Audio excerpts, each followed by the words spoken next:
returned to the sea. Once upon a time, in a small town by the sea, there lived an old fisherman with a mustache like a broom. Every day the fisherman sat by the sea with a frown on his face and fished. His frown was so deep that his eyebrows disappeared into his broom-like mustache, and occasionally he fell asleep.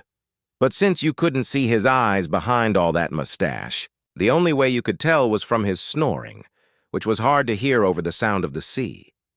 The fisherman lived a slow, simple life, one that called to some ancient past.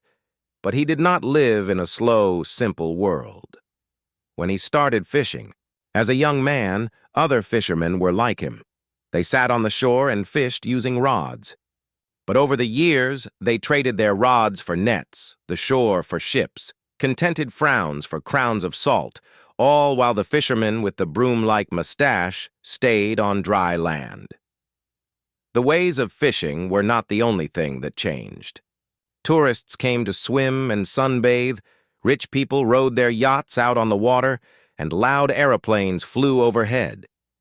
And all the while, the mustachioed man stayed set in his ways.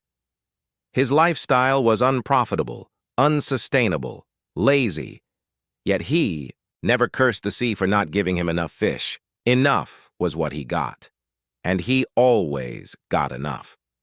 When the fisherman was hungry, the butcher had spare meat, and when his roof needed mending, the builder had spare materials, and anyone who saw him wandering home would invite him in for a cup of tea and a chat, despite the fact that he hardly said a word.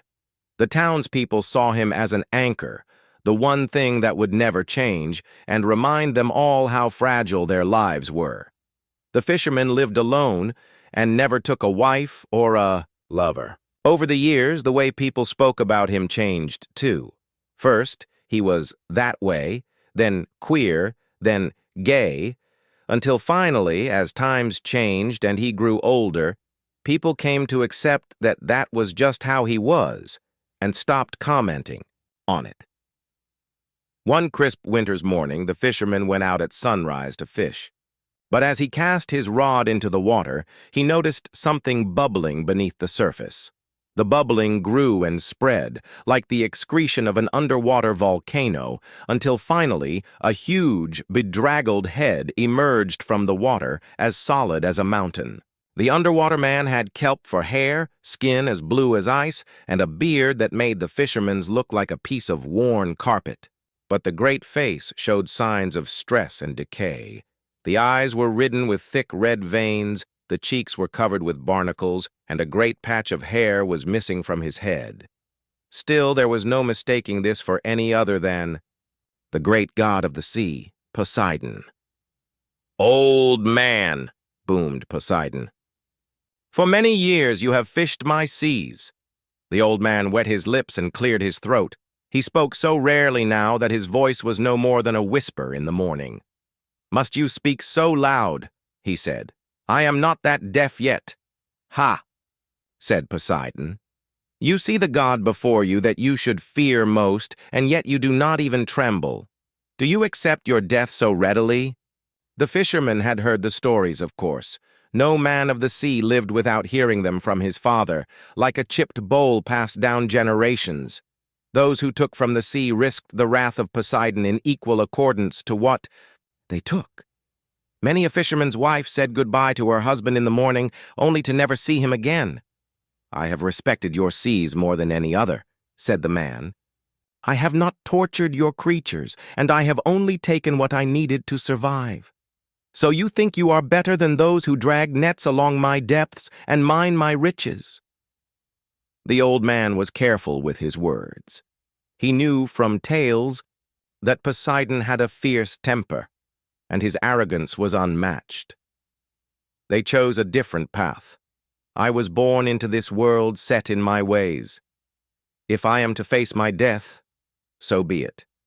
"Relax, land dweller," said Poseidon. "I will not kill you. Yet, I have a proposition for you." The great god raised an iceberg hand to his face and scratched. The noise was like a saw on a metal chain. A clump of barnacles fell from Poseidon's cheek, revealing a bloody wound beneath. I, too, grow old. We thought it would be lack of belief that killed us, but many things thrive while no one believes. In them! Instead, you humans have become like gods and brought us gods to our knees. The fisherman thought back on what he'd seen in his life. He did not claim to be a man of the world, and he had never traveled beyond these shores. But even he could not ignore the changes taking place around him. Rivers that were once clearer than the sky ran thick with oil. Children that once laughed heartily and tripped his steps grew round and rotten-mouthed from imported sweets, and each day the sea offered fewer fish for him to catch. "What is it?" "You need," said the old man. A wind blew, casting a tangle of kelp over the god's face. From beneath the shadows, his eyes frothed like storm-born waves. "It is much to ask," the old man smiled. "I owe you everything, Father of the Ocean." The people of the town noticed the fisherman's absence, of course, but none knew his name. They had all called him Old Bushy after his mustache. In the weeks following Old Bushy's disappearance, the changes in the sea were remarkable. The trawlers and pleasure cruisers, which once sailed unmolested, met with storm after storm.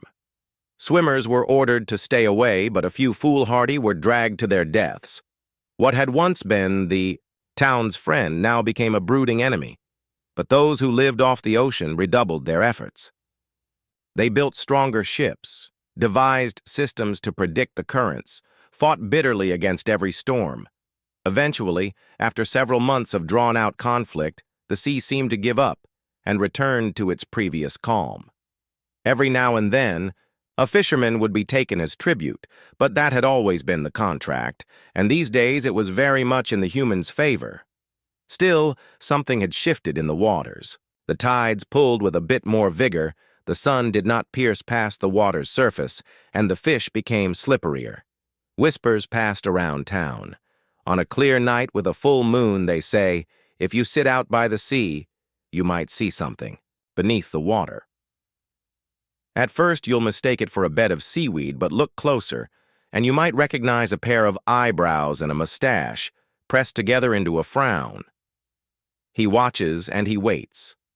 One day, his day will come, and we will all return to the sea. The end.